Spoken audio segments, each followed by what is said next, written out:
What is going on, good people? What's going on? So we are back at it again for another Thursday kickback. So if you are new here, I am Cam from Elevated Lawnscapes, and we are here to talk lawn. We are gonna kick it off with we're gonna have some weather talk. We're gonna talk about what's been going on. I know we've been gone for the past 2 weeks, but things have been busy. We knew it would be away for one of those weeks, but we are back either way. We're gonna kick it off with some weather talk, and then after that, we're gonna get into applications, things that have been made, and then we're gonna jump into Q&A. A large portion of this is gonna be the weather talk, which is gonna lead into the topic that we're talking about, which is the fourth quarter is coming. And if you've been around, you know what I mean by the fourth quarter. The fourth quarter is that June, July, and August, which are the hardest months of turf management on our cool season lawns. So that is when they struggle the most. That's when they face the most challenges. So we're gonna go ahead and jump into it. What's going on? We're gonna see over. We will have a live Q&A. So if you've got your questions, go ahead and drop those over there in the chat. I will be monitoring the chat over on the side, and make sure we get those questions answered before we get ready to get up out of here. All right.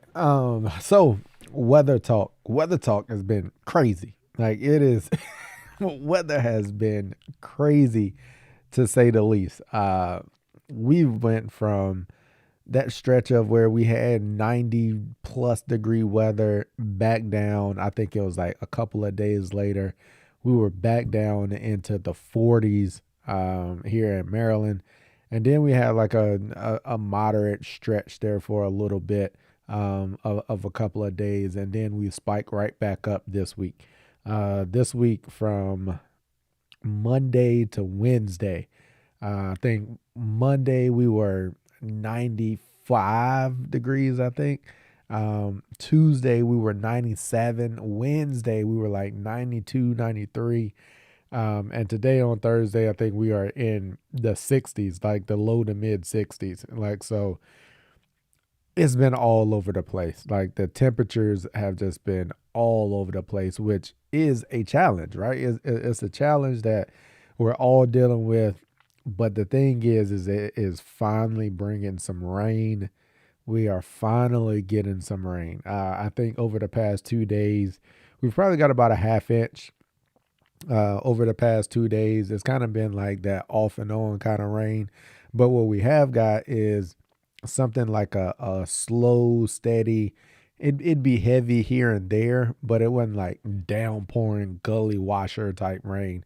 It'd be like a heavy shower would come through, and then it kind of slack back, and then it'd just be like one of like what we like to call that seed watering rain, like that rain that's just gentle, steady, but you're getting good moisture to the soil and not able to move and wash seed out. That's why we call it that good seed watering rain. It's that rain that we love to get when you got seed on the ground, because you know it's going to take care of it. It's going to get the moisture that it needs, and it's going to hold it without washing all your seed and stuff out. What's up, the lawn mechanic? I see you said it's still raining and cold in Ohio. What's going on in Branch? How you doing today, Miss Lady? Um, and then RVN, what's going on? He's saying, speaking to everybody, Super TA, what's happening? Um, the one curly head dude always in here. Appreciate you. Um, Italian Million, what's happening? What's happening with you? But yeah, man, glad to have y'all in here. Just wanted to acknowledge everybody over in the chat. And yeah, so weather wise, that's been the challenge. And I will speak on one of the things that I posted about it yesterday. I've got the Hudson back on the iron cutter. I've had it on there for about 2 weeks now. Got the Hudson back on it. We are down to a true 1 inch, maybe slightly lower than 1 inch cut.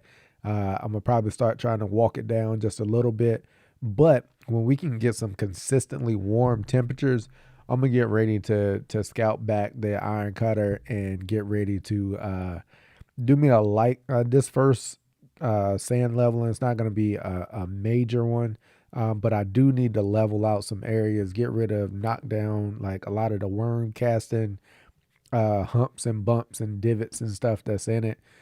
So I need to take care of that and get that smoothed out so I can get a little more enjoyable and better and smoother cut on the iron cutter. But the comparison that I was looking at is we had those 95 plus degree days, Monday, Tuesday, Wednesday. You could tell, and I watered on Sunday to go ahead and give the cool season, go ahead and give the grass some water before it got into those temperatures. So that's one of the things that as we get ready to look into the fourth quarter, making sure your watering is on point, right?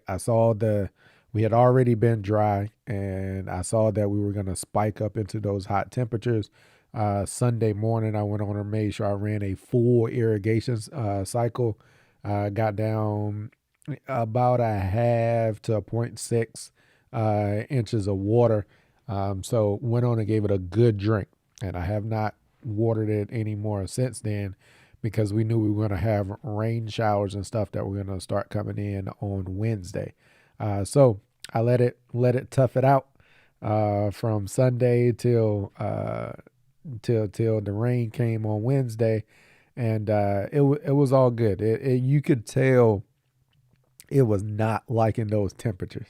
Like it was not liking those high temperatures, but it was holding on, and everything looked good. I have this one spot in my backyard that's got a lot of roots and stuff in it. It's got a lot of like rocks and stuff down in the soil. Every time I'm over there, like it's always some rocks and stuff in that area. A lot of roots, a lot of rocks, and it gets a lot of foot traffic where I'm kind of in and out of that area. So it's a little compacted in that area. Like it does get a lot of foot traffic. I try to stay off of it, but it just gets a lot of foot traffic through that area. So that's the one area of my lawn that is struggling, like that area, and it makes sense why it's struggling. And also my irrigation head in that area just doesn't seem to be putting out the amount of water that I think that it should be for that area. So I may have to switch that head out. When I was doing the irrigation audit, I talked about two areas that were uh, struggling or not getting the proper amount of water. That was the second area that I was talking about. If you're not familiar with the irrigation audit, I did do a video on that. You can go back and take a look at that video where I talked about how I did my irrigation audit and why it was important. So you can go check that video out. But one of the things is getting that proper water down prior to like these heat spikes.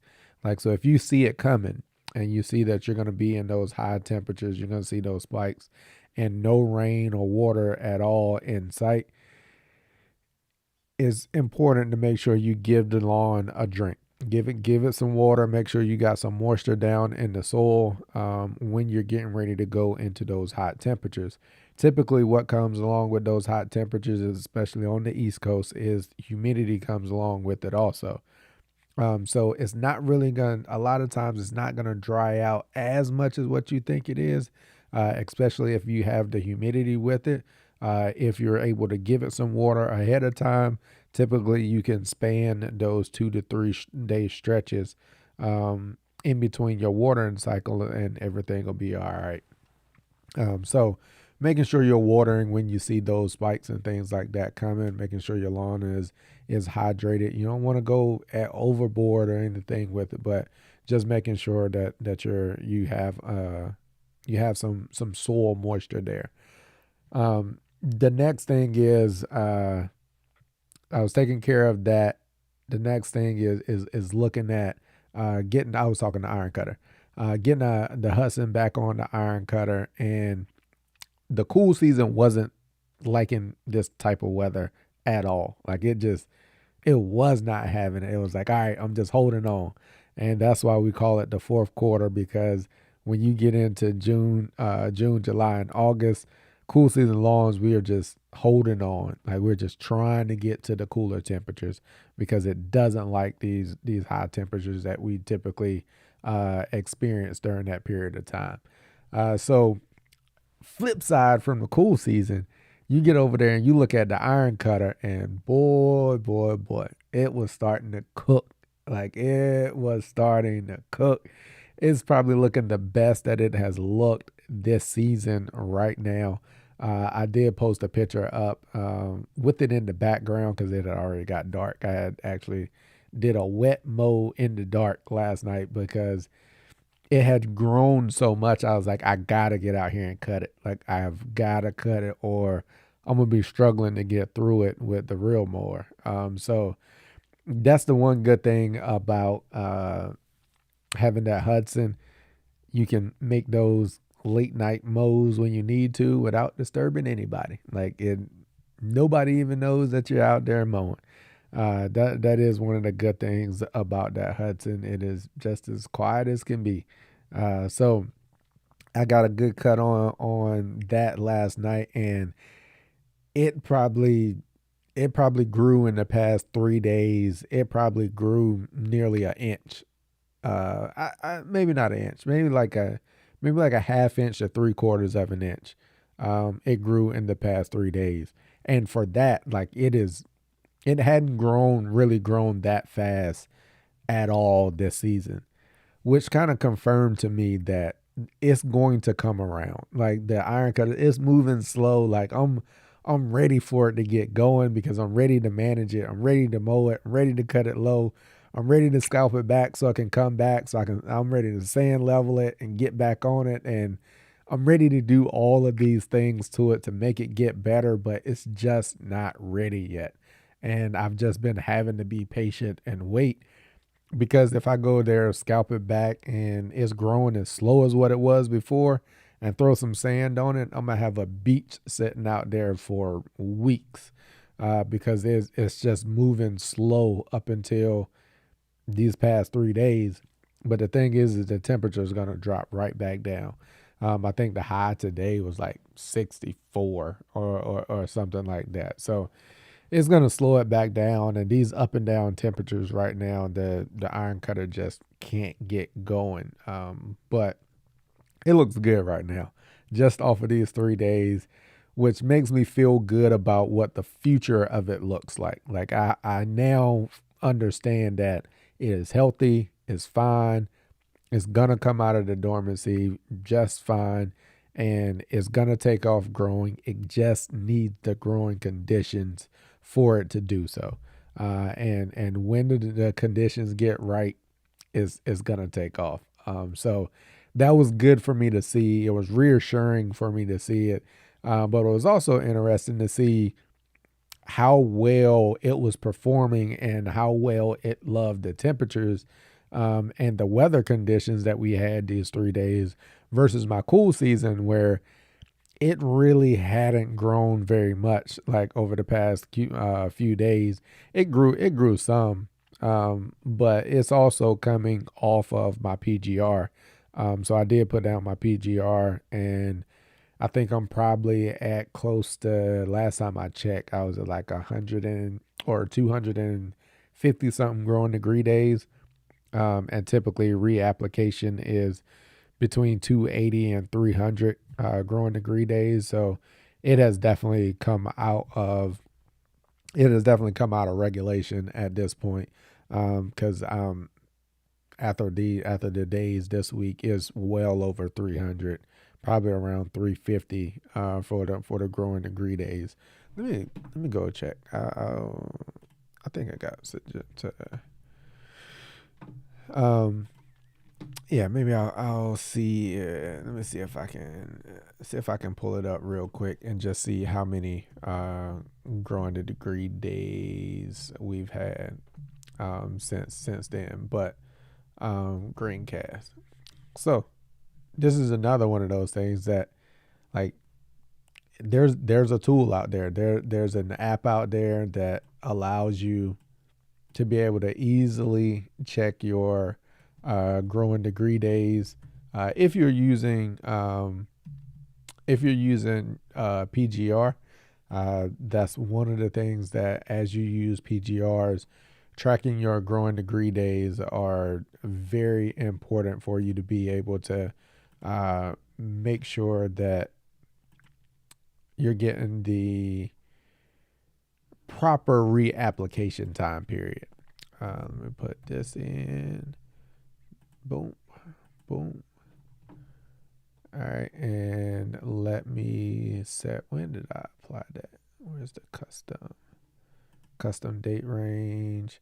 The reason I'm not showing y'all this in the background is because I got to put close to my address to be able to to be able to show this.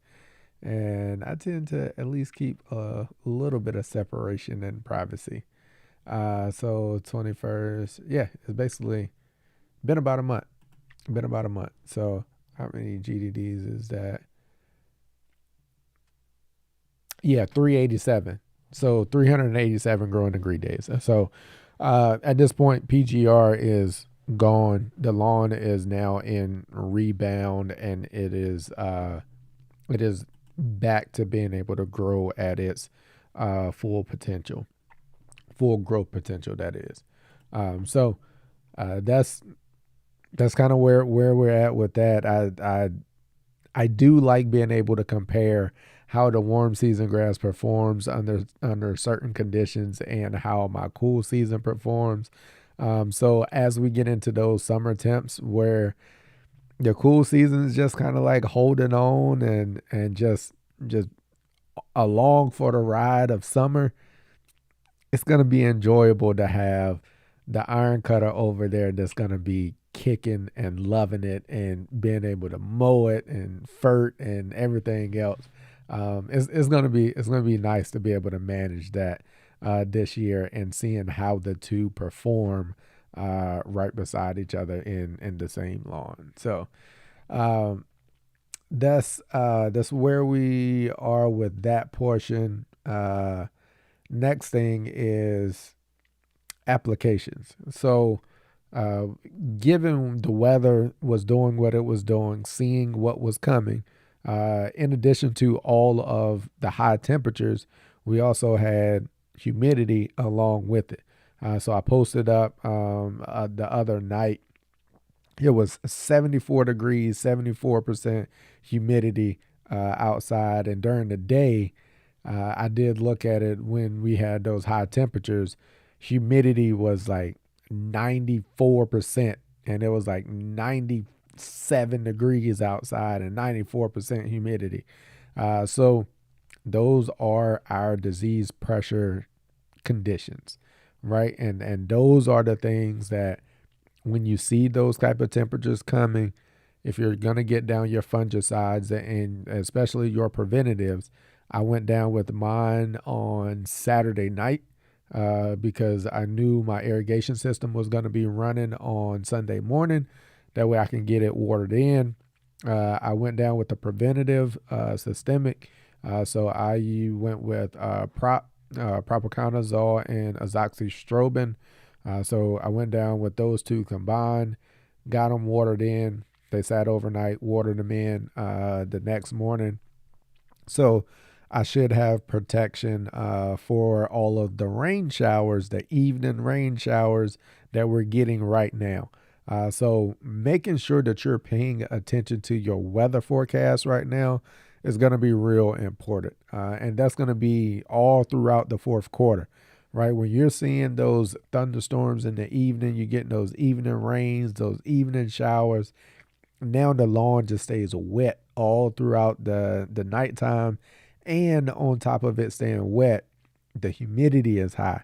The temperatures are high.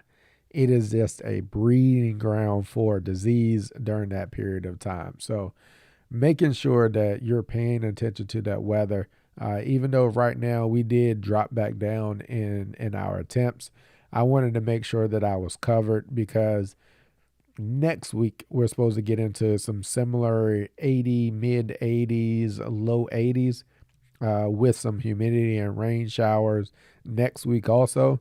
So it was just a lot of moisture. It was a lot of moisture that was in the forecast that was coming up with some moderate temperatures. I was like, let me go ahead and get this first preventative down. Let me go ahead and get down, stay ahead of it, and then we'll be good to go. So that was my first fungicide application that I went down with ahead of the weather that we're experiencing this week. So when you see those weather conditions, like we've got the rule, the 150 rule. You add the humidity and the air temperatures. If you're 100, if you're 100 near 150 degrees, 150, you add those two numbers together. You're now in the window for disease.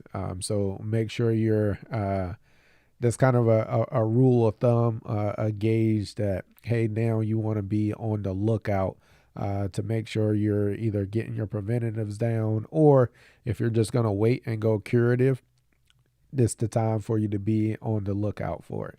And I have seen some disease pressure popping up here and there, looking at it in some lawns, and I've heard some people talking about it around in the area. So it is possible right now with the conditions that we've got going on. So if you haven't, if you're thinking about it, maybe a good time to look at getting your preventatives down if you plan to do so.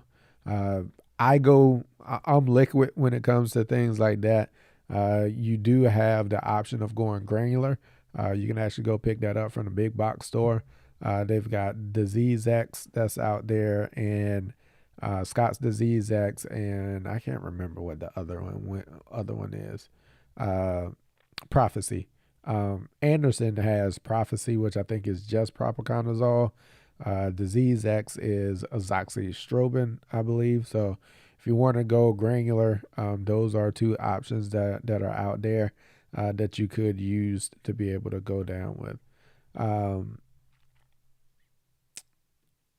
Yeah, I think those. Yeah, I think it's just Disease X. I don't think there's another one, but I tend to spray all of my fungicides because sometimes you want to leave it on the leaf, so you can just leave those there and then start to get your foliar uptake for those systemic fungicides, and you can also get those better coverage. I feel like when you're actually spraying again. We're trying to get as much coverage on as many of the leaf blades as possible. So I do tend to like to spray. I'd spray all of my fungicides when I'm going down with them in my lawn. So making sure I'm keeping that fungicide. So now that I've already started, I'll keep an eye on the weather. Right now, it's not crazy high disease pressure, so I should be able to get the full duration of 28-ish days, plus or minus how the weather conditions go. But it's not real crazy disease pressure right now. But I did want to make sure that the lawn was protected. So as we move into June, when it becomes about time for us to make that next application, I'm pretty sure disease pressure is going to be much higher during that period of time, and I may not get the full 28 days. May have to reapply between that 21 and 14 days, depending on what the weather conditions are. All right, so I'm gonna jump over here in the chat, and see y'all have put a couple of comments and questions over there. And we're gonna jump over here and just see. Brutal heat over the last week took a toll on your lawn. You're in recovery mode. Yeah, in Delaware. Okay, all right, you're up in Delaware. Yeah, you're not. You're right up the street, so you're dealing with the same. You're dealing with the same thing I'm dealing with. But yeah, I have kept some water on the lawn, like, so I'm still looking pretty good. I'll be honest, I'm looking pretty good. I've got that one area that's struggling a little bit, and it's a pretty small area, and it's kind of off to the side. But the rest of the yard is looking pretty good. My hostas are growing like crazy, which is good to see. I'm gonna make a video on these two bushes. I can't remember what they're called. It's a halo something or another. But they are growing like crazy this year, and I love it. Um, I actually saved those 2 bushes last year with the application, with a fungicide application. I actually lost one of them the year before, and then I started getting disease on them again this year. And I was like, I'm not losing these 2 bushes. Like, I love them too much. They're the ones that are right next to my patio. Those 2 bushes, if you're looking at them in the pictures, uh, I love those, but I really like the way that they look. And this year they are growing like crazy right now, and that's good. I'm loving it, and I'm like, all right, I gotta keep taking care of these. So I'm watching out. They're known to get leaf spot, very common, very frequently a disease that it gets. So I did make an application of fungicide treatment on those. I'm debating if I'm gonna do a preventative or if I'm gonna just go curative on those. I think I'm gonna just wait and go curative soon as I start to see it. And I'm gonna just try and get on it earlier because I've got everything that I need to be able to treat them, and it worked amazing last year. It kept them clean, kept them healthy, and kept them looking good, which is probably why they were much healthier last year. So it's probably why they're growing so much better this year. And I gave them some fert, gave them some food, and they've been growing amazing this year. So I think that's probably one of the things that I'm most proud of from last season.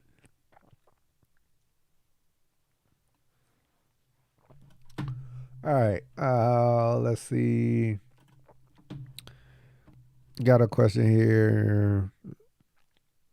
Have I dealt with poor annual? Just early fall. Just want to, yeah. Right now, there's not a whole lot you can do with poor annual, depending on where you're located. I'm not sure where you are located. Most of the time, the summertime will burn out most of the poor annual.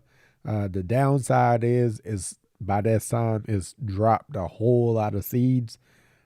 So depending on how thick your lawn is, the best thing for Poa annua is a fall pre-emergent. So Poa annua is, it typically germinates during the fall time.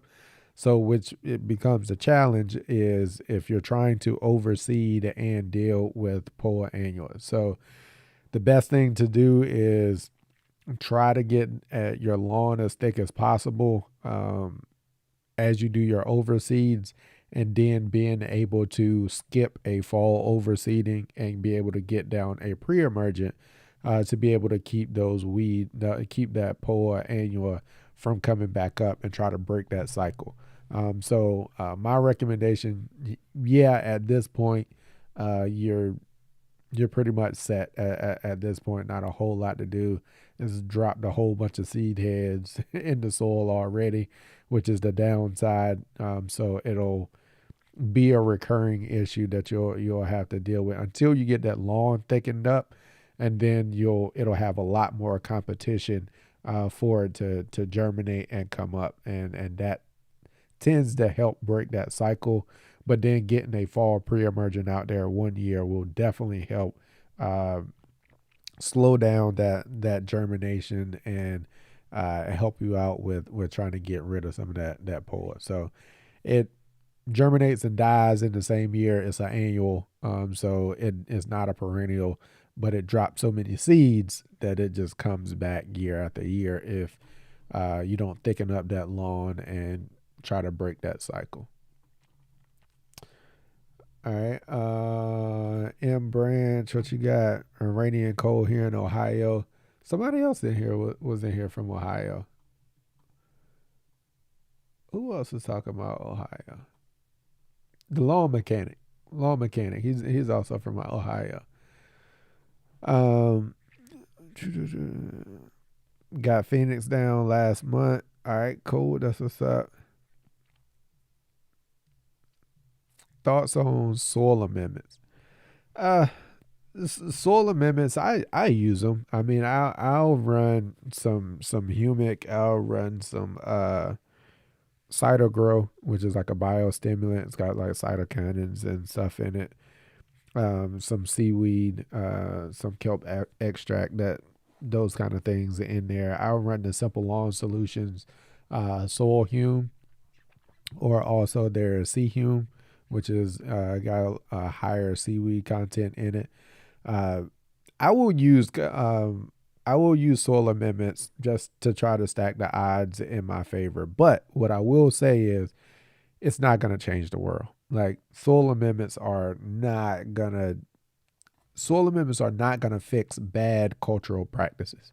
If you're looking to get that next best edge, like if you fixed everything else, you've got your watering on point, you've got your mowing on point, you've got everything else taken care of. Soil amendments are like that icing on the cake. It's not gonna fix your bad fertilization or bad watering practices and things like that. So you may see slight changes, slight improvements, but it's not.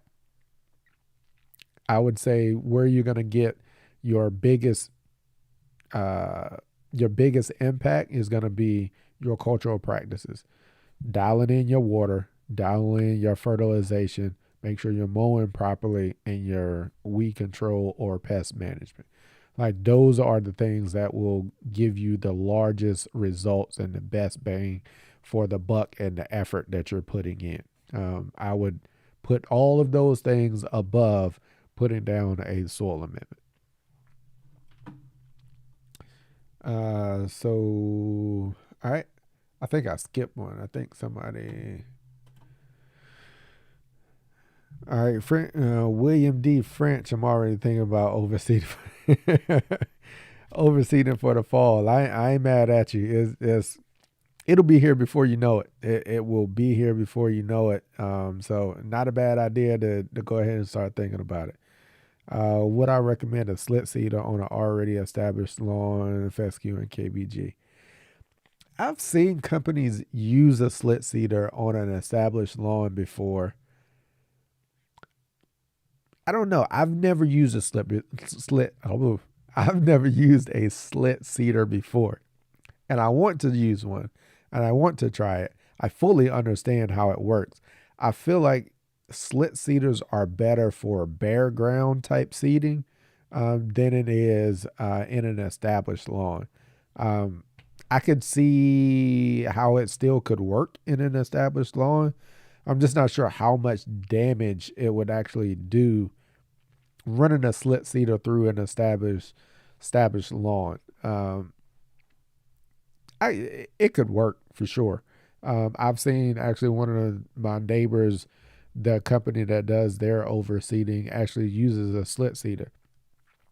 It tears a yard up pretty good. When they're done with it, it's got some it's torn up pretty good. But it comes back, like it recovers.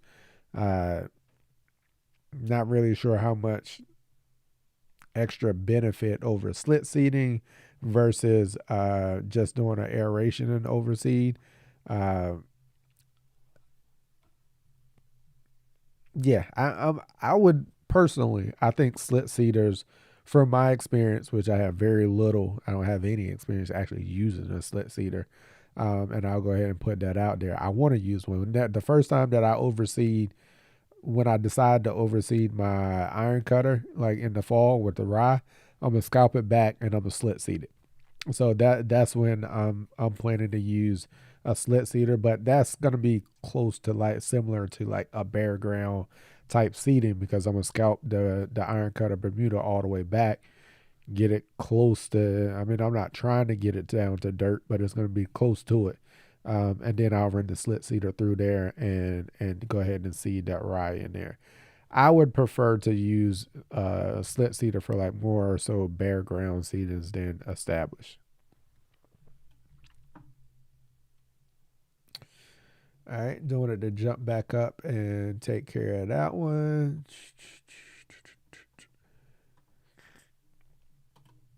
Pink panther and neem oil as a fungus, as a preventative for fungus as well.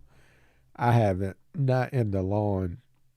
I've heard of people using it in the garden. Which fungicides and where can I get them? I run a host of fungicides when the time comes. So some of my big ones are I'll normally start the season off with the one that I mentioned, propiconazole and azoxystrobin. Those are staples. A lot of people that's all they run. They'll just run those two. Uh, Propiconazole, azoxystrobin. The next one I'll probably end up running is Armada. Armada is another good fungicide that I like using. And then I'll also run mefanoxam, which is for pythium protection. Like so, typically those are the 5 fungicides that I typically use, and there's various places online that you can just go buy them. I think the one that I use mostly is at Lawn Supply. Pest and Lawn Supply, I believe is the name of it. Let me see. Pest.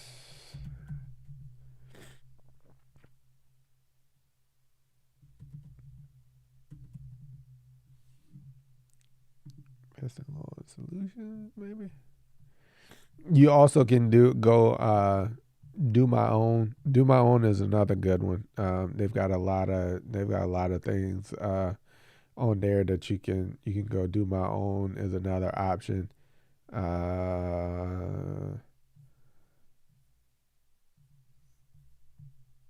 don't think this one is it. No. Do you can try do my own typically has most of everything that you'll need. I actually like going to them a lot because they've got all the labels and stuff for them. You can go read through the PDFs and stuff on all the labels, and they make it very easy to view. Chemical Warehouse is another one. The only thing about Chemical Warehouse, most of the time they sell their stuff in like the larger quantities, like the larger sizes. Do my own is more probably I'd say homeowner size friendly, for you to be able to look at those. So those are the ones that I typically run. Uh, Mefanoxam for Pythium, azoxystrobin, propiconazole, Armada, and I do have some Cleary's 3336 in there also that I keep stashed away in case if I need it. All right. Hope that helps out. Yeah, M Brand's talking about neem oil for the plants inside. Yep, yep, yep. Yes, I have still been having trouble finding that phosphite. I have not found that phosphite. Um, I need to reach out to a contact that said that they have a contact for Helena. So I need to reach out to them to see if I can get in contact. But yes, I haven't found that phosphite yet. Debating on running one from Heritage. They have one that I've been interested in trying, and I think I was talking to you about it. But I am interested in running that one and giving it a try. So I might go get me some of that and try that for this year. Um, let's see if I can pull that one up, and I can show you which one I'm thinking about using.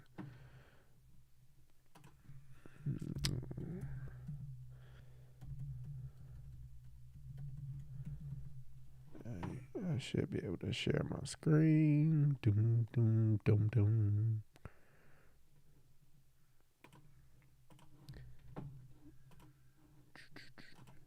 Give me 1 second. I'll go ahead.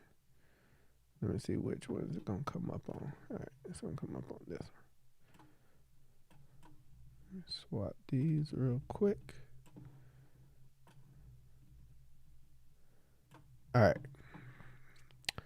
So there you go. And the one I'm looking for, did I type in phosphate already? Yep.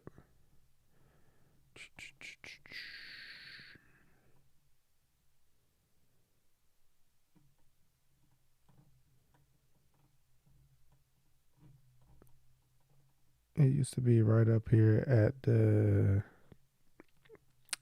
top.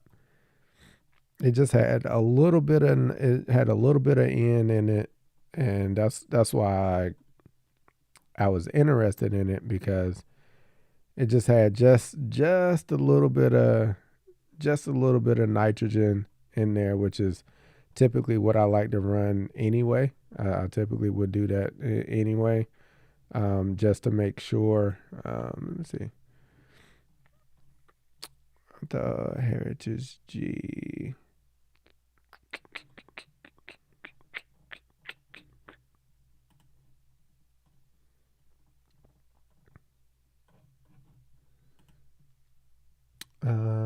I'm trying to think of the name of this. I'm trying to think of the name of it. All right. I thought it was gonna be a easy one. I know it's gravity something.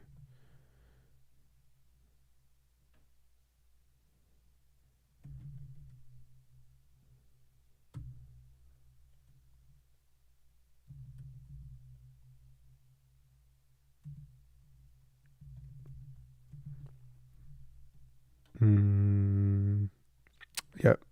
I thought I was gonna be able to find it quick for you, but I am thinking about using the one from Heritage. So if I do decide to go with it, I'll let you know. And then I'll let you know what I think about it. But that's the one that I'm thinking about rolling with and trying that one out. Uh, Soil amendments create mushrooms in your lawn. Thanks for sharing. All right. Um, I'm not sure if it's typically mushrooms is organic matter that you've already got in there and moisture. That's drives uh, typically what drives mushrooms. High moisture content and organic matter that's in your soil, which is not a bad thing. You've got some organic matter there. Just mushrooms are typically a sign of those two things. All right.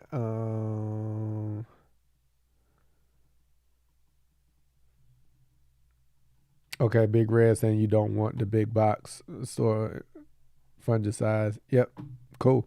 Yep, check out Do My Own. Do My Own should have you covered for what you need.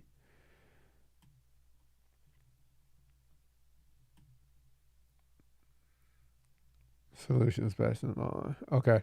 All right. Cool. Um.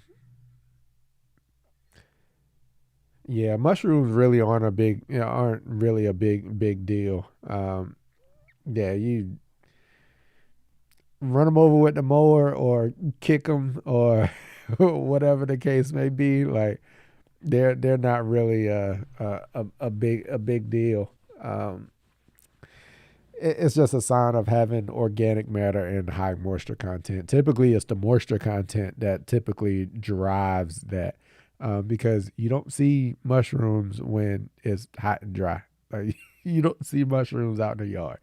You see mushrooms out there when they're either in shady areas or when like you've been getting a lot of rain, a lot of moisture, and it's a lot of moisture in the ground. That's when you see mushrooms. So but it means you've got organic matter there, typically, which most soils do. Let me see. I'm gonna check the next question. Oh boy, I wish we had Turf here for this one. I wish we had Turf here for this one. So Turf is a Drake fan. Turf is a Drake fan. Um, I'm gonna be honest. That's the reason why we weren't on last week, because Turf was draking out. Like Turf was draking out. I ain't gonna put it on him.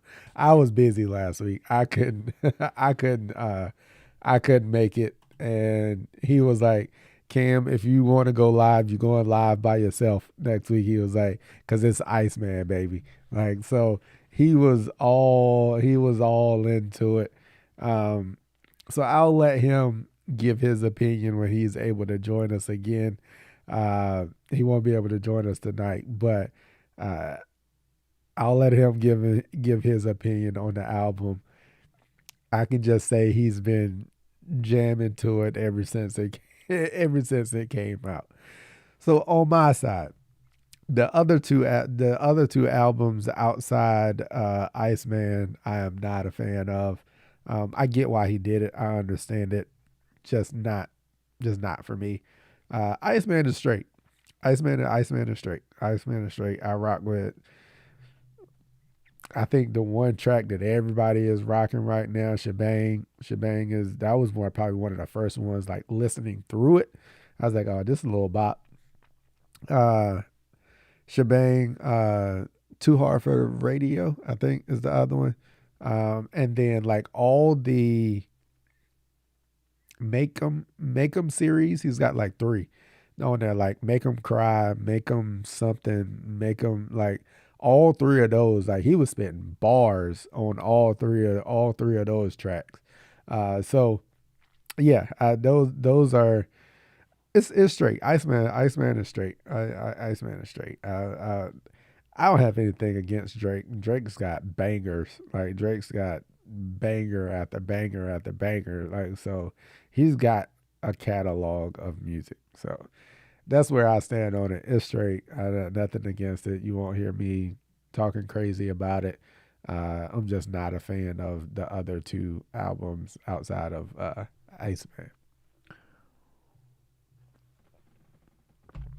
All right. Doom doom doom. Lefty, not sure where you popped in at what conversation we were having when you popped in, but hopefully you've been able to catch up with us by now. We've kind of switched through a couple. I'm curious to try that Heritage PGS, but it's always sold out in the small size. Yeah, yeah. I think Heritage has got some pretty good products. They're a little pricey in my in my book, a little pricey. Tony Nick's been fighting winter kill the past 2 years. Feel like I'm wasting money on cool season turf. Get 7+ hours of full sun. Should I consider cold tone turf like iron cutter?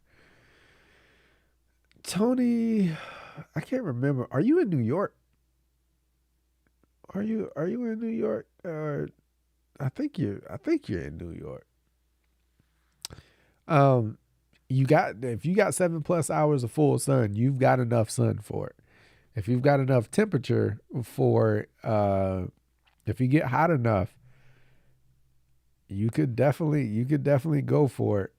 You've been fighting winter kill the past 2 years. I haven't.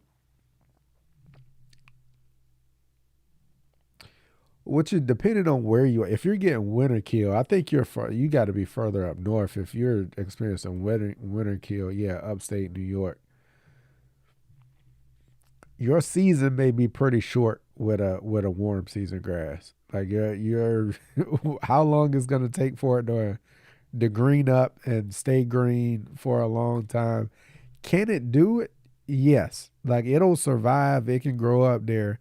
Your season just may be a little short if you are if you've got a warm season grass up there. I agree with you on the. It seems like you're just running in circles with a cool season grass sometimes. Like it's either dying off in the summer or it's dying off in the in the winter, and you just always putting down seed and always having to do that depending on what the weather is. I get it. I completely do.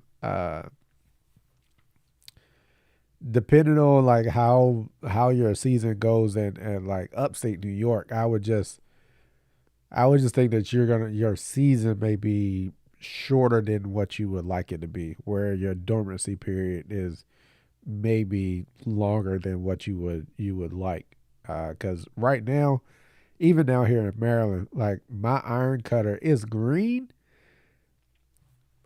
before we got these 95 plus degree temperatures like for the past 3 days.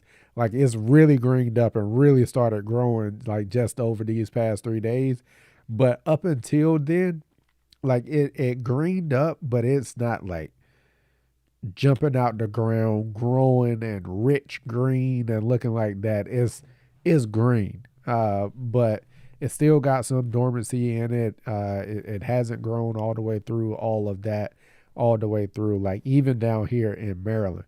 Like so, if you push that up further to upstate New York, like you may be just starting to break dormancy up there around this period, and it's all weather dependent, like for that year.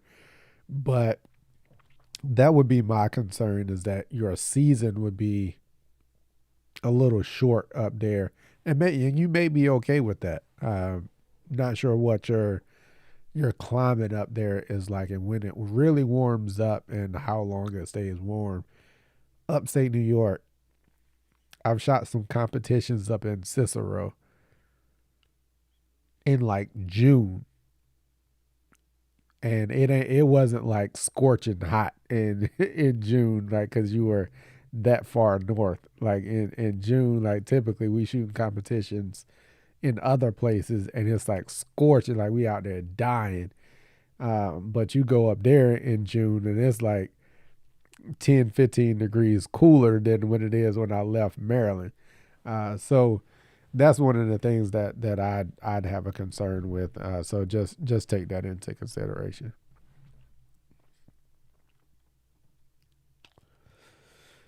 Sublime, I heard about it. It was one of those things that popped up and came out for a little bit as it was supposed to be the next greatest thing, and I haven't heard anything else about it. I never used it. Never got I never tried it out to see how it performs. I heard mixed results about it. So the only other thing out there is Sublime, or one of the one that's more known is Velocity PM, but again, expensive, like real expensive uh, herbicide to go get. So uh, you could try Sublime. I haven't.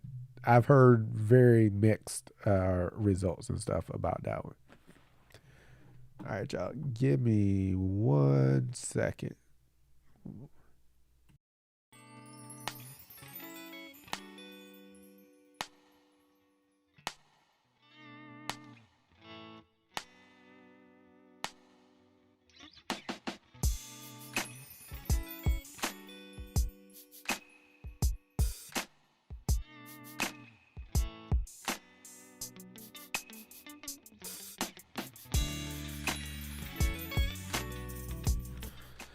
All right.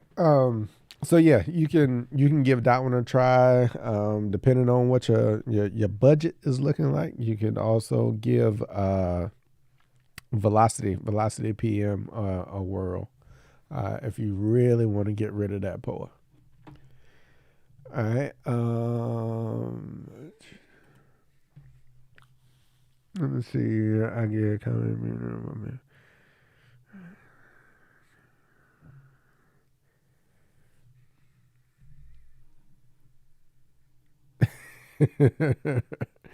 Yeah, man. Once you start getting that once you start getting getting that Bermuda out there, it's a hard thing to get rid of. It's a hard thing to get rid of. Sometimes it might just be better off going to the dark side. Going to the dark side. Um, uh,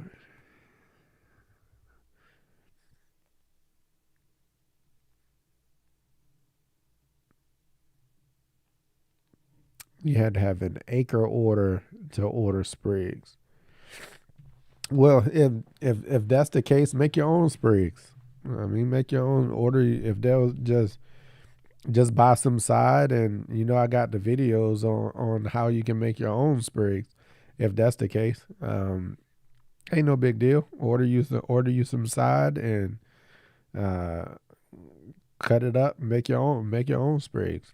Ain't no big deal. Um, yeah, some places do have minimum order quantity on sprigs because they gotta.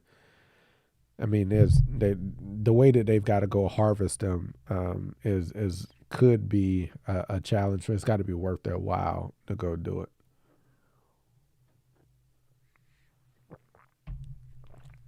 Have to have an acre order. That's an interesting way to put it. An acre order, because they typically sell sprigs by the bushel.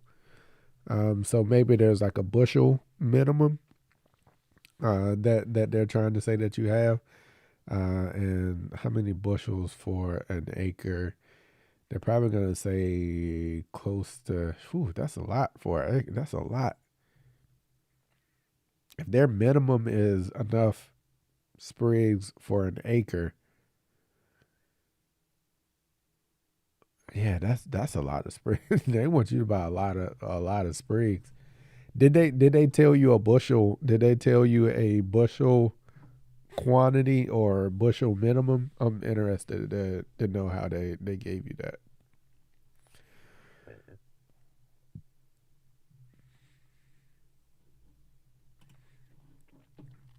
Yep.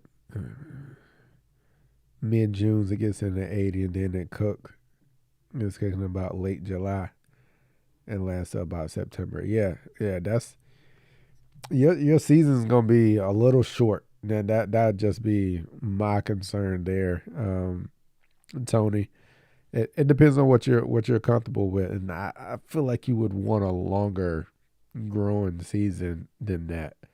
Yeah, he was like, y'all didn't really break until about a week ago. Yeah, yeah.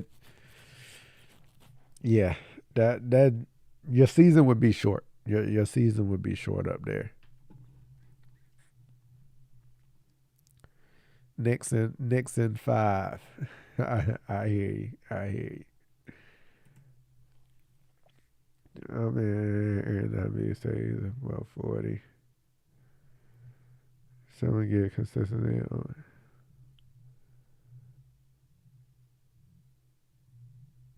Okay. All right. Got a question here. Where do you suggest starting with an existing lawn that needs some help? You got tall fescue, maybe a soil test to see where I'm at. Soil test is good. A good starting place, especially if like you don't, if it's new to you. If it's 100% new to you, you don't know, you haven't done anything to it, don't know what you're working with. At least that gives you a baseline, right? I'm not gonna say that you have to go make all your applications in accordance with that soil test, except for your phosphorus. Like, so if you're looking at your phosphorus and you've already got sufficient phosphorus in your soil, you don't need to put any more of it down there. You can go in or nitrogen only, and go there. Like, if you don't want to go do a soil test, you could always go nitrogen only as your fertilization plan. I say dial in your cultural practices. That's where you start. Make sure you're mowing properly, mowing at the right height of cut, mowing frequently enough. Uh, your irrigation or your watering, making sure the lawn stays hydrated, making sure you're watering properly. And the next thing is your fertilization, making sure you're keeping the lawn fed, you're fertilizing it. Um, you can go ammonium sulfate, that Stay Green 2000. They've got that at the big box store. That's a good one.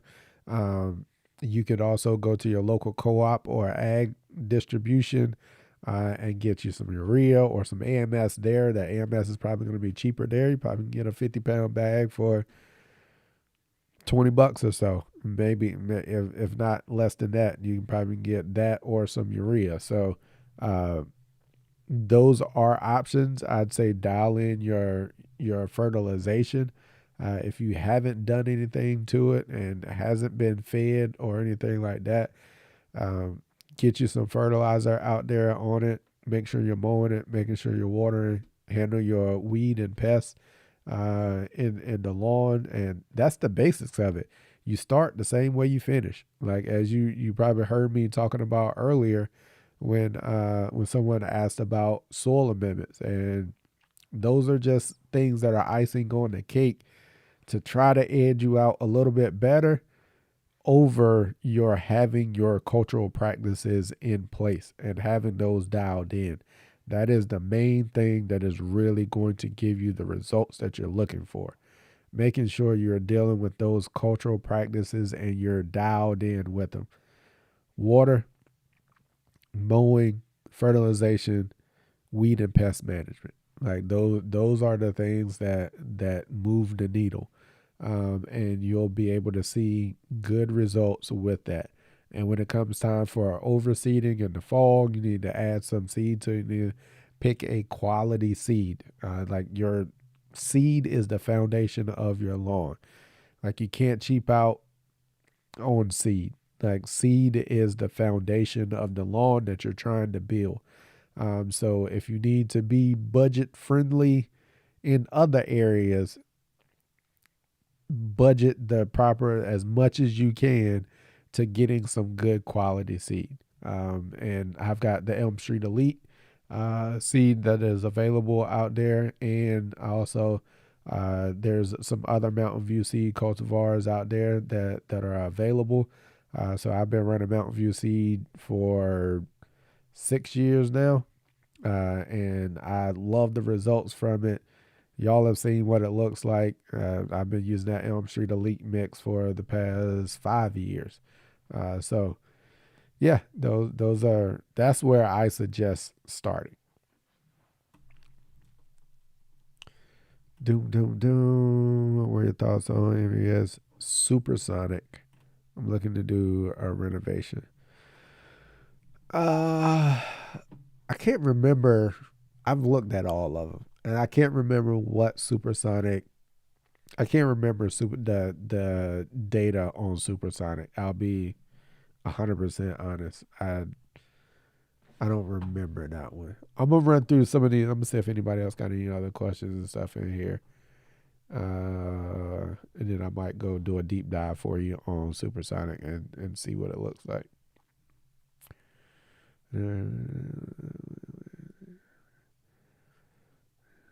Full sun all day long with no sheen. My seed is the blue heat with Mountain View seed. Yeah, so you got your quality seed in there. Just jumping down to, as you were saying, where do you start? Yep, you've got irrigation, so dial in your water, dial in your fertilization. Typically, you can look. I'm not sure where you're located, so typically 3 pounds of nitrogen per season is a good general recommendation from a nitrogen standpoint to fertilize a tall fescue lawn. You get about 3 pounds of nitrogen down for the season. You can divide that 3 pounds up into monthly applications that you can put down. Maybe you put down half pound a month or something like that every 4 to 6 weeks. You can break that up into different applications throughout the season, and there goes your fertilization plan. Is that simple for you to be able to get started, and then from there, as your seasons progress, you can then start to dial in different things, and you can start to see how your lawn likes certain things and how it performs in different times of the year after you've started paying attention to it and you've seen how it responded. But you can start just that simple. Take 3 pounds of you're in transition zone, South Central Kansas. So yeah, you probably can get anywhere from 3 to 4 pounds of nitrogen for the season. Divide that up into monthly applications or 4 to 6 week applications, and divide that up, and then get you 4 to 6 fertilizations in for out the season, and go from there, making sure you got that irrigation dialed in, know how much water you're putting down, and keeping everything watered, and then make sure you're mowing properly. Uh, and when it comes time for overseeding, you've already got your quality seed. If you've got a overseed, if you've got some of that left, you can go back down with that. That blue heat is probably going to be thirsty because it's got. I think that's the one that has KBG in it. I think it's got KBG in it. So yeah, I would that front yard that faces south and gets full sun all day long, it may struggle a little bit. It may struggle a little bit. But I think it is possible for it to be able to do it because Pete showed he had his full KBG out there in North Carolina, full sun. So it is possible, but it may be thirsty. Um, but it's also got that tall. It's a mix. It's got a good amount of tall fescue in there too. So you may look at just overseeding uh, with just some tall fescue this coming up fall, since you already got some KBG in there to help you out. All right. All right. Let me jump back. All right. Supersonic. That's the thing.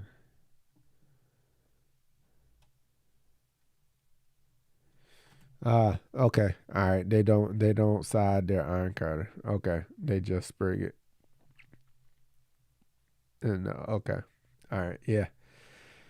There might be a little bit of a challenge on that one. A little bit of challenge on that one. All right, you talking about you like the specs and stuff on like the specs on Supersonic. All right, I'm gonna go back in. I'm gonna have to go back and check it out. I can't remember. I can't remember the specs off of that one. What the data said right off top. It's been a while since I went back and looked at it.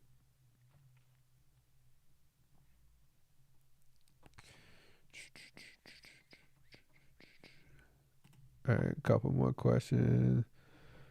Y'all got the questions coming in, boys. Every time I feel like I get to the bottom, y'all keep them in there. That's all good. Been a blessing. Yep. Yeah, we were starting to turn brown. I've definitely got yards that are brown. They definitely we need some water. We needed this rain. So glad we're getting it. Um, but yeah, then comes disease pressure after that. All right. Boom, boom, boom. We talked about that.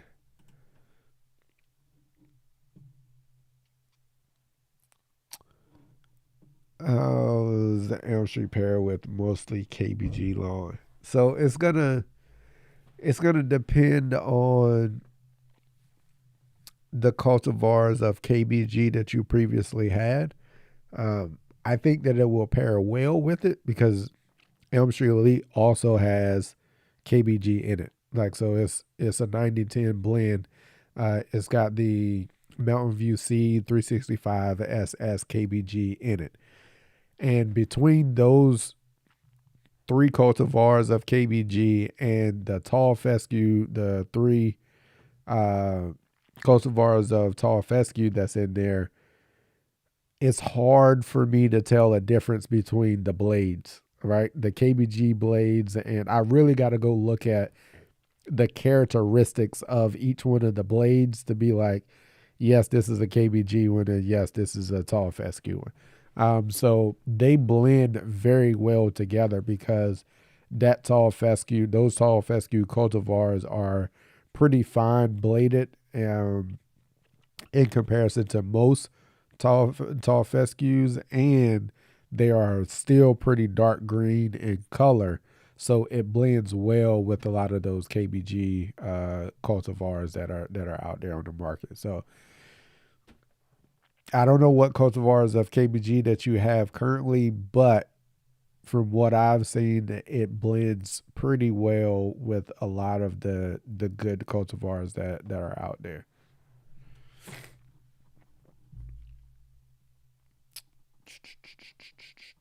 All right. All right. Give me 1 second. I'm gonna give y'all probably about 20. My allergies are killing me right now for some reason. Um, y'all give me 1 second, and we're gonna wrap up these questions, and I'm gonna get ready to slide out of here because my eyes are my eyes are watering, my nose are running. But I am gonna get through all these questions because y'all got some good questions coming in. All right, give me 1 second.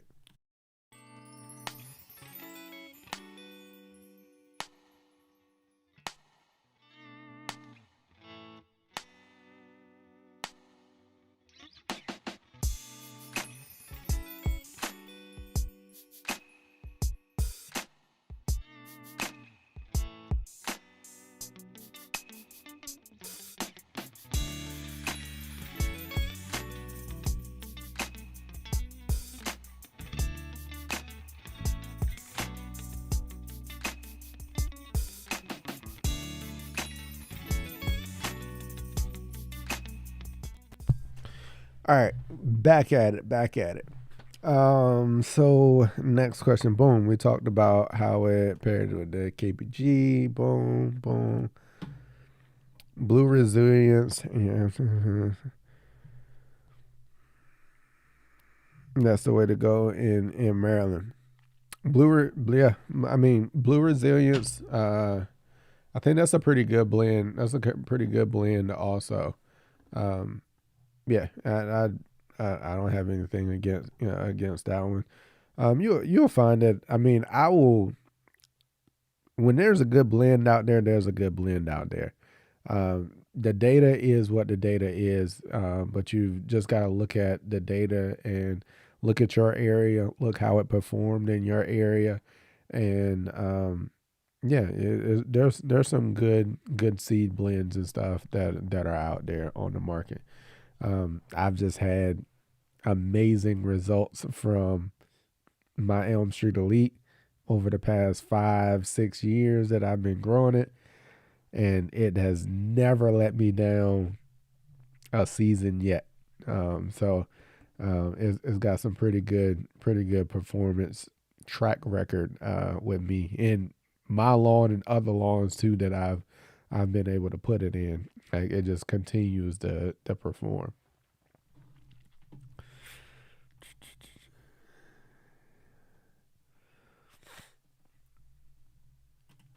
Oh yeah, the consistency. Yeah, it is it is consistent. One thing that I'm about to do is I've been taking pictures of a particular area that at the beginning of the season it tends to happen. Like, the rabbits came, they ate it down, it kind of died back, they ate it down to the dirt almost, and there were areas that were larger than softball size, almost bare ground patches, and I knew it would fill in. Like, I've seen it feel like those type of areas in within a couple of months of the season. It was bare ground at the beginning of the season, and it is nearly filled in already, like right now. So that is why I like that Elm Street Elite. Like, that's why I continue to go back to it. That's why I continue to use it, and I'm trying to push it out to as many people as possible because the self repairing, right? People are worried. Like, I've had people like, the squirrels are digging in my yard, the squirrels are doing this, or I got divots in there, I got this. With that Elm Street Elite, like, those KBG cultivars in there are so strong and aggressive. Like, they will fill areas in. Like, I do not worry about any, like, when them coming out in winter, and if I've got like some areas that are like kind of thin and bare, I do not even think about overseeding them because I know during the spring flush, once they get a little bit of fertilizer, get some rain on it, you start mowing it, that it is going to take off and it is going to fill in so much, which is why, like, I kind of tell people, like, you're using that Elm Street Elite, don't come in there if you just seeded it that next spring thinking you need some more seed. Give it a full season first. Next thing you know, you'll have too much seed out there. You got a different problem on your hands. So yeah, man, it fills in and it gets very dense. It self repairs great, and that's why I put the blend together the way that it did, because that's one of the things that you don't get with a full fescue blend, right? You don't get that self repairing, even if you call it lateral spread, rhizotomous, whatever. Like it doesn't self repair like that. It doesn't self repair that quickly and that good. Yeah, 90-10 combo is the way to go. Yep.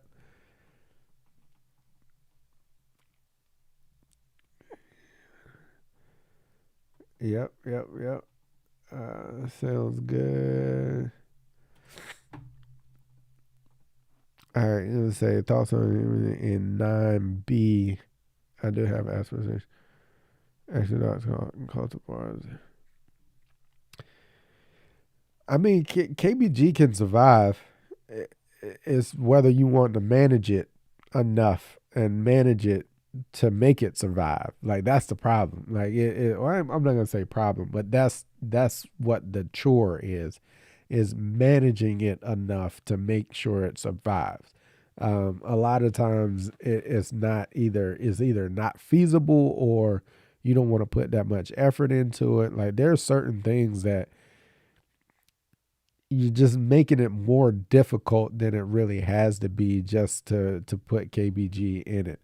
Um, Mixing in some KBG is I don't have any issues with that, but trying to go full KBG, I would leave full KBG lawns and stuff further up north where they keep those cooler temperatures. The temperatures don't get as hot for as long. As you start to move south, I think it's just more, it becomes more trouble than what it's really worth. I would say mix in some KBG with some tall fescue, and then keep going and keep going with that. Maybe mix some in, and then at that point, you can get the benefits of having that additional color if that's what you're looking for out of it, and you get the self repairing capability out of it if you mix it in with that tall fescue.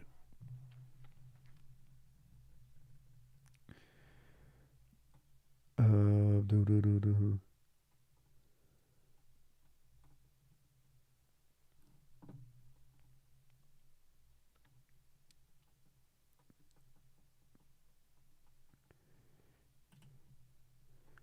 You've been overseeded in the past. Yeah, when do you know it's thick enough? Like it,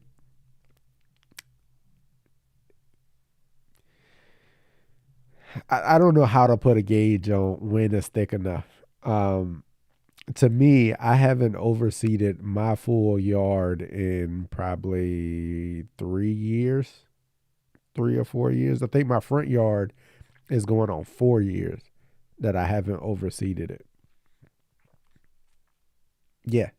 And I've been spot seeding areas that I've had to do repairs for the past. So it took me, I've had that Elm Street Elite in the backyard about 5 years. So I put it down, overseeded 2 years, and I haven't overseeded since then. Um, is once you get to a density, you want the grass to have some amount of space in it, like for airflow and stuff like that. Because when you start to get a lot of if you get it real dense, it's gonna thin itself out, right? So when you see people out here and they go out and they dethatch their lawn, or go in and power rake it with like their Sun Joe or something like that, and they're pulling up all of this debris and they're pulling up all of this grass and stuff in there. That's because it's thinning itself out naturally anyway. Like it's thinning itself out. It's too thick to start with. That grass is really not a all of that grass is really not able to survive, and it's the survival of the fittest, right? So it's going to naturally thin itself out. That's why you like when you look at my lawn, when I do my before I get ready to do any seed, I'll do this anyway, every fall. I'll go in, I'll power rake it or dethatch it. I get maybe in my full 4,000 square feet in the backyard, I may have 3/4 of like a trash can. Maybe like out of the whole 4,000 square feet, I may have like 3/4 of a trash can of debris, and that's it. Like that's it. And when you look at my lawn, like it's dense, it's thick, it looks good, but I don't have overcrowding. I don't have excessive fungus issues, because I manage my fertilization, I manage my water, and I keep it mowed to the point that it is consistent. Right, I keep it mowed, and I don't build up a lot of debris and stuff inside the canopy of the lawn. Like so, a lot of people like it super thick, and especially your climate. I would say your microclimates is also going to help determine that, right? If you're full sun, your lawn tends to stay drier. Like it doesn't hold as much moisture in it because the sun helps to dry it out really quick. But if you've got those shady areas, those shady areas are going to hold moisture for a longer period of time.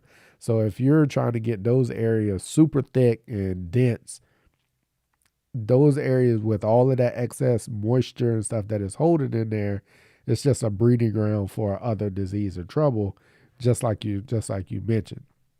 So if you've overseeded it 2 years and you're happy with the density that you have, try skipping a year. Just try skipping a year and see where it gets you. Because if you're fertilizing right, you've got some quality seed and you're keeping it mowed, your cultural practices are on point.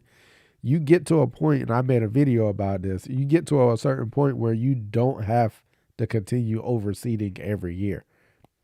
Case in point, I haven't overseeded my front yard at all in 4 years.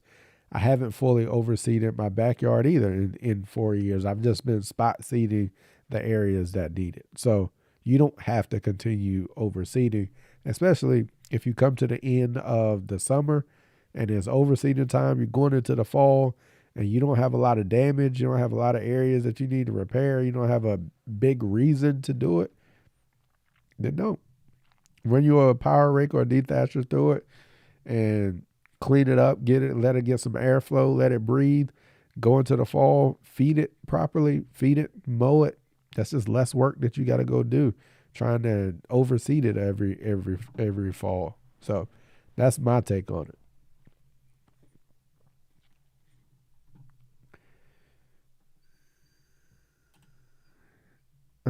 In Nashville for the first time this season, should I reseed again this fall? It's going to depend on how you make out. I would say probably first year, if you've only had 1 year of it, I would say probably go ahead and overseed it again, like I was just talking about. Give it 2 years, give it another overseeding this year, um, and then from there, then see how you make out that following year, and then you can determine if you wanna if you need to overseed on that third year.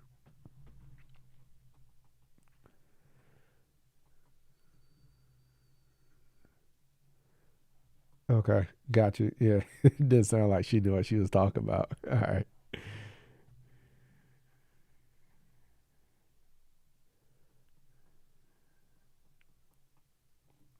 Yeah, if you're just throwing some KBG and some already established tall fescue, I'd say go for it. You'll be fine. I say go for it.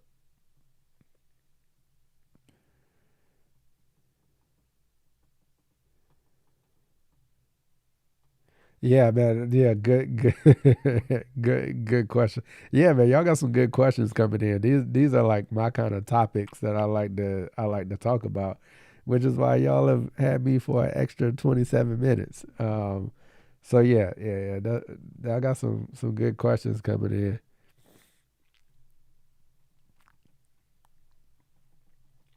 Yep, people will start to ask the question: do they really need to oversee? Like I said, there becomes a point where it's not needed, and usually after about that second or third year, if you haven't had significant die off and stuff all the way across the lawn and thinning and stuff like that from the summer, and typically that's what gets people into having to overseed every fall, is just to repair what happened during the summertime, right? So if you survive the summer and you're looking good after at the end of the summer going into the fall, you can make that assessment of whether you need to overseed everything or can you just spot seed.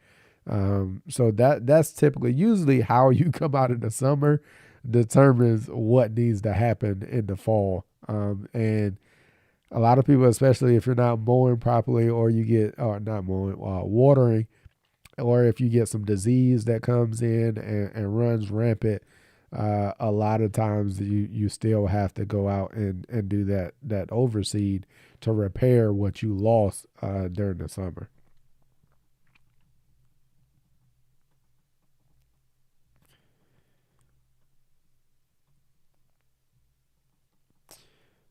I saw a question. What's my height of cut? My height of cut is lower than the normal.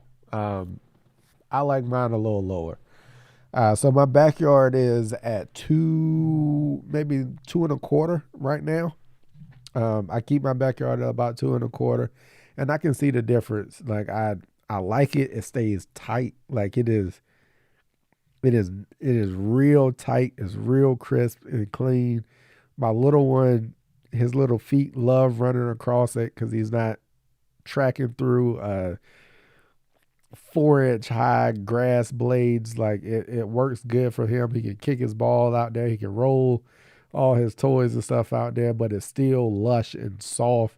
He loves to lay out on it and fall down and roll around and everything else. So right now, like I feel like between 2.5 and 3, anywhere between 2.5 and 3 inches, like it is, if you want to stay on that lower end, is a good spot to be. 3.5 is where you get to that. You want it to be a little longer and lush. I no longer like the 4 inch height of cut, the 4 and a quarter, four, like when it's like super tall. To me, if I was going for like just like a lush, taller look, I'd probably max out at like 3.5. I used to keep my lawn at 3 inches. It looked really good and lush at 3 inches. Now I like the lower height of cut. So that's why I'm down between two and a quarter is where I'm at. I like that height of cut. If you pick your height of cut up, you get more color in there. You get harder stripes just because you got a more leaf blade to lay over. It stripes harder, and you get a uh, typically you get a darker green color because you've got more leaf blade there. It's just, it makes it look more lush when it's longer. So as you start to bring that height of cut down, you do start to lose a little bit of those characteristics, but not a whole lot when you're talking between 3.5 and 2.5. Like it's not a whole lot of difference there. But that staying on that upper end of 3.5 has its benefits when the temperature goes up during the summertime. So that higher height of cut, especially if you're non-irrigated, that's where people start to get into cutting that 4.5 inches, stuff like that, because it helps with that summertime survival. So it also comes with a downside on that. Sometimes also, if you're getting a whole bunch of rain and it's not drying out and you got that tall grass and then you can't get out there and cut it and it's just holding moisture and all of that. So now you got a disease issue. So it's a fine mix. I say high as Dr. Shattuck says it. He says cut it high as you would. What? How does he put it? Cut it as high as you're able to, or something like that, or your whatever you desire. Like I just like a lower height of cut now. I used to like it tall. I like a lower height of cut. With the cool season, I cut it at 1.25 inches for a whole season. That was just a bit much to manage. Like so, I was like, all right, I don't want to work this hard to keep it alive. So I brought it up to like 2 inches. 2 inches is another good one. Now I'm sitting at right about 2.25, and I think I'm gonna stay at like 2.25. This entire season is where I'm gonna be cut.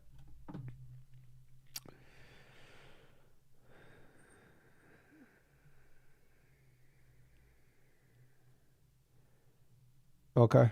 All right, y'all put together a plan. You got a whole bunch of square footage over there to work with.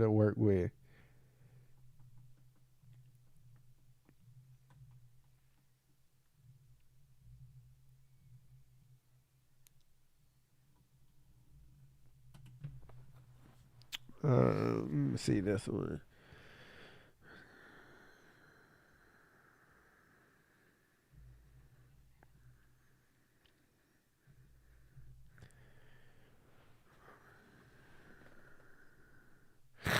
All right.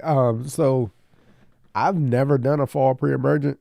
I don't do fall pre-emergents. I've never done a fall pre-emergent. When it comes to POA, um, I actually don't aerate my lawn either.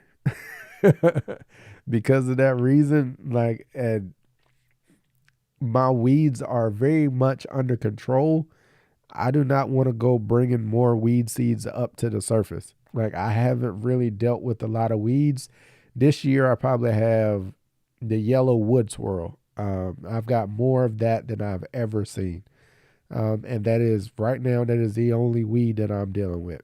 So I'm going to have to get out there and spray that. I've got my normal black cherry saplings that come up from my neighbor's tree. So that's there that I got to deal with. But right now, like I haven't done a fall pre-emergent. Not saying that I'm against them, but I don't really see a lot of value in it, especially if you're going with you're trying to go out the POA, because a lot of that has germinated by the time that you're able to get down your pre-emergent if you did a fall aeration and seeding. So um, I would say if you skip over seeding and you get down a pre-emergent in time, then yeah, that could help you out with your POA, and that's one of the things that I do recommend for that. All right, give me one second.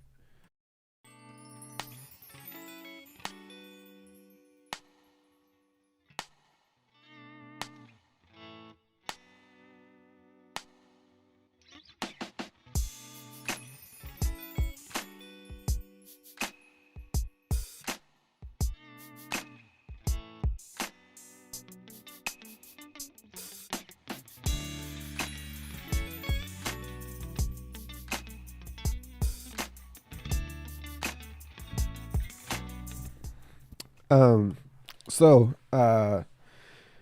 yeah, looking at I aerated last year. Well, yeah, I don't like disturbing the soil to bring up like all of those additional weed seeds up to the surface. And I haven't aerated my lawn in 4 or 5 years either.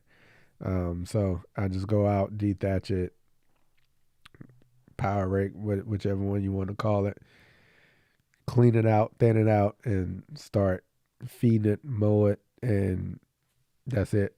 Yeah, that's it. So not against a fall pre-emergent if you skip the overseeding. So that's an option. I'm gonna last year, and I'm not gonna overseed this year. I've kept seed long as it stays dry and cool. I've had seed that I've used for up to 5 years later, 4 or 5 years later, and it still germinated. A lot of times it says the germination kind of drops off. Like so it may not have as high of a germination later on. The longer you go from storing that seed. but you can like you. I don't recommend you keep it for 5 years, but if you do, it still will work. So yeah, I've had seed for a while. Definitely no issues between season to season. Uh, I've definitely used seed that's 3 years old. I've used seeds that's four, like I said, up to 5 years old, and it's still work just fine. Um,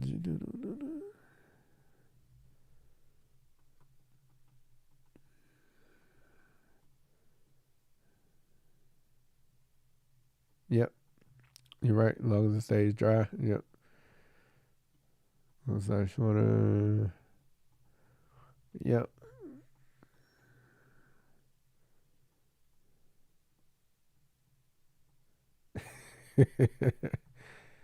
A chipmunk struggling to get through his lawn. Yeah, you got M Branch. You must got that. You got that tall height of cut.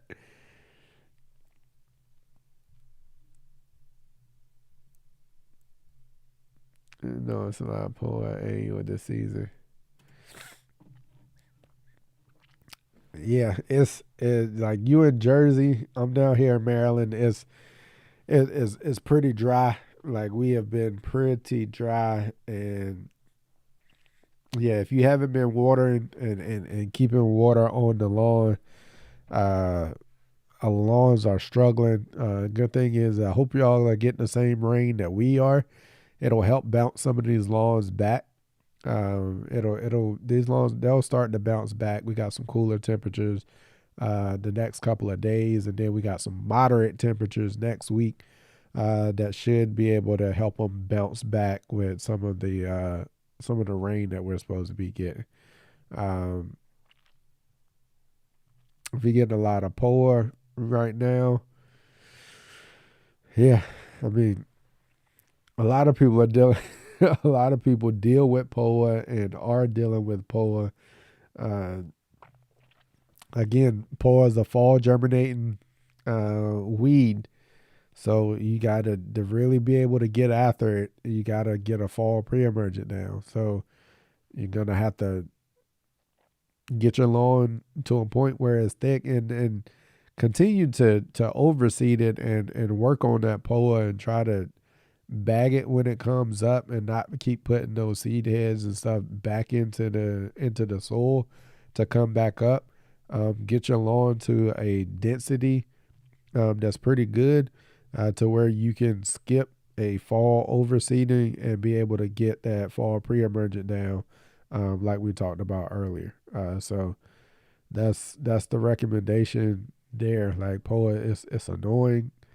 Uh, I got a client lawn that's got a lot of it in there, and all we're gonna do is I'm gonna it's not thick enough yet to where you can skip a fall overseeding. So we're just gonna have to rock with it, get as much of new grass established in there, enough density in there this fall, and get it thickened up into maybe at some point, maybe next year they can skip that fall overseeding and try to get after some of that POA. All right, y'all. That is the bottom. I saw a guy go to POA for his lawn instead of grass. Yeah, there's POA subpoena, which is supposed to be a better like a upgraded POA. They've got POA greens and stuff out there too, like on the golf courses. So it does get used like as an actual grass. Uh, Excuse me. So it does get used as an actual grass. Like it in most lawns, it's a weed because it doesn't look like anything else. But the problem is that it depending on your climate, it's not able to survive. Like it's not able to survive the summers. Um, it needs those cooler temperatures, shadier areas, and stuff like that. Yeah, subpoena. Yeah, that POA subpoena is. They use that a lot over in I think in maybe in the European countries they use that a lot. I'm gonna say a lot more than what they have over here. Thank you, appreciate that, sir. um, can I keep my hider cut at turn peak season, Michigan for sun irrigated lawn? Can you, if you are mowing and cutting and keeping it irrigated and watered properly? Yes, it can be done. Um, it can be done. I actually kept mine at an inch and a quarter.